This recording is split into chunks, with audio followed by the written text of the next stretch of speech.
You know, it's kind of sad when you hear this guy talking about there shouldn't be any laws to protect the people, any race, whatever. And the fact of the matter is this: when you take that type of mindset, it's like you're just throwing away all the history associated with this country.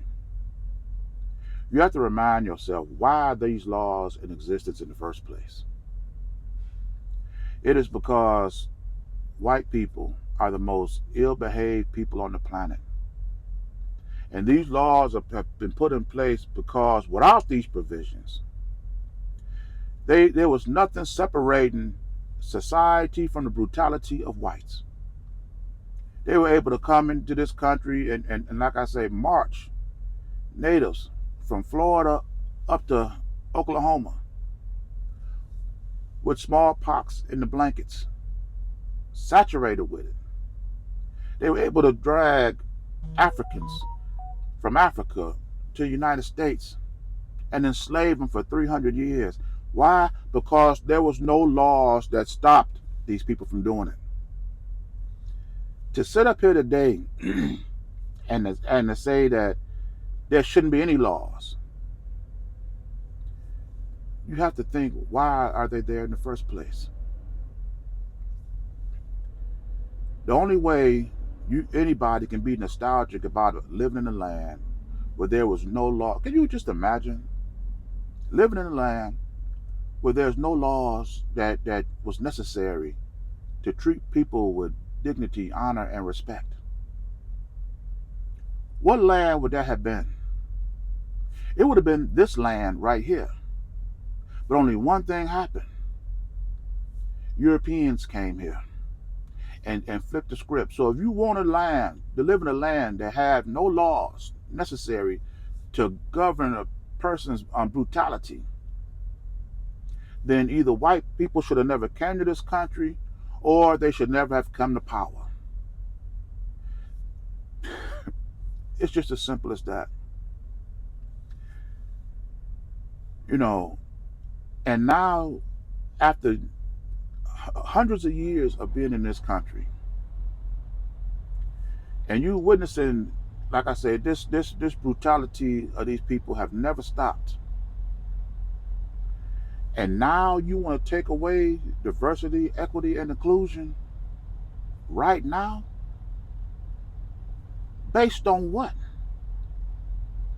Do you realize that when white people was navigating around the world, all the places that they encountered, they never not one time talked about how when they come into the shores of a foreign land, they were met with brutality and hatred and had to fight for survival.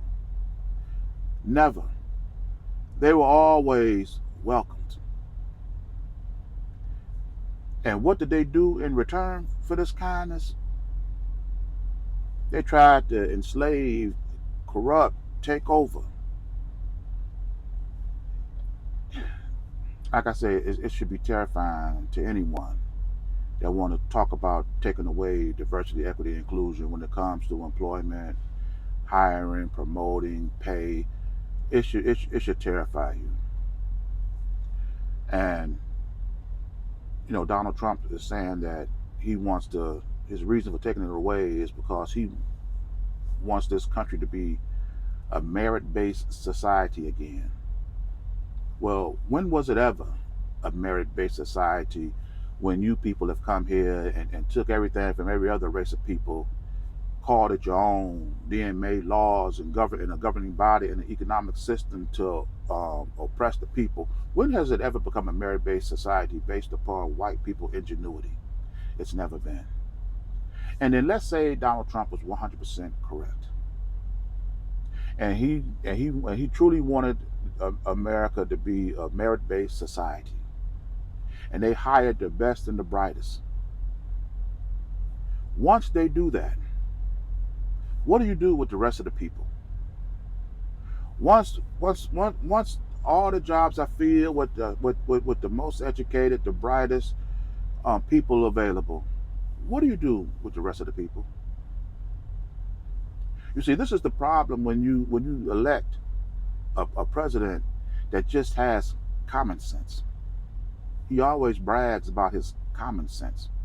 Common sense is the sense that's the vast majority of people would think of. There's nothing that's separating him from everybody else. As a leader, you have to have exceptional intelligence. You have to be able to see that what your people don't see. You have to be able to understand what your people haven't even thought of. That's the danger of having a president with common sense.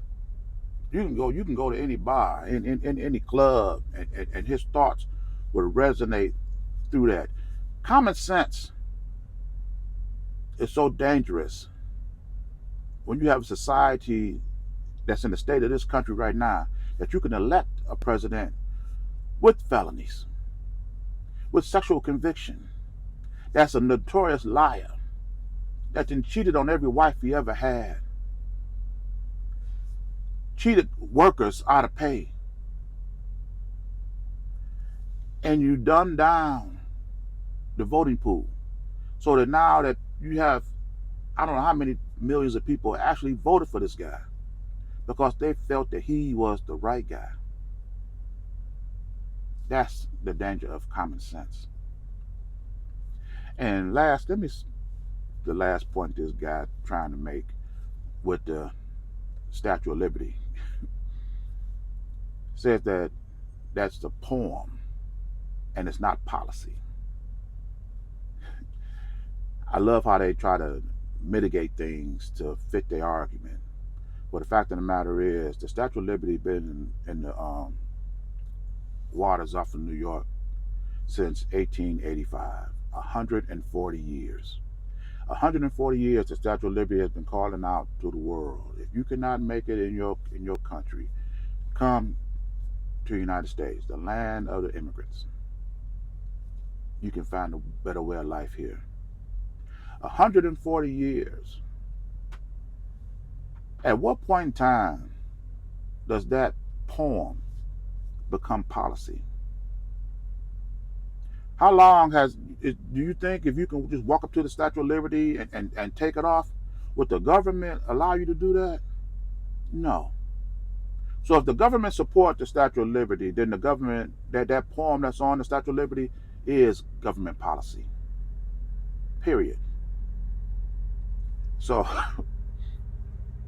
I'm gonna end this video here. Like I say, if you want to think about living in a land where